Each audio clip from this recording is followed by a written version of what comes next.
Bien assis doit son nom à sa position. Le château, qui fut d'abord un manoir, a été construit au XIIe siècle par les seigneurs d'Erquy, à égale distance de Pléneuf, Erquy et Saint-Alban, là où l'eau était abondante.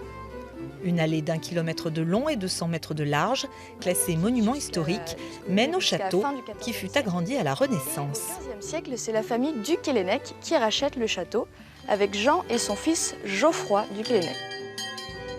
Durant l'été, c'est Marie-Édith qui fait visiter la bâtisse aux touristes et leur en révèle les plus jolis secrets. Alors vous pouvez voir ici un élément assez amusant. Lorsque l'on regarde l'arc de cercle et la rampe qui descend, on reconnaît la forme d'une ancre marine. C'est un rappel, évidemment, à la proximité de la mer. Alors le Seigneur rendait justice sur le fauteuil que vous voyez là-bas. Fauteuil que l'on laissait toujours dos au mur parce qu'il y a un risque pour le Seigneur de se faire poignarder dans le dos. Alors donc vous avez ici une armoire qui est très impressionnante. Elle date du XVIIe siècle et c'est ce que l'on appelle une malouinière ou une malouine, c'est-à-dire qu'elle vient de Saint-Malo. Et c'est dans cette armoire que les corsaires cachaient leur butin. Lorsque quelqu'un essaye de forcer la serrure, vous savez qu'il y a un petit bout de fil de fer, à ce moment-là, le coffre s'ouvrait parce que les voleurs savaient comment s'y prendre.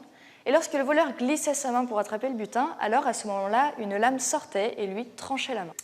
Alors ici, c'est ce que l'on appelle un escalier à pas de princesse. Alors vous pouvez voir que les marches sont très basses, elles ont une hauteur de 14 cm, alors qu'un escalier normal a plutôt une hauteur de 18-20 cm.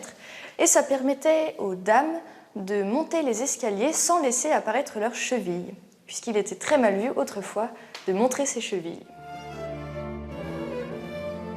La visite s'achève dans les jardins à la française et le potager. Le château est ouvert tous les jours jusqu'au 17 septembre.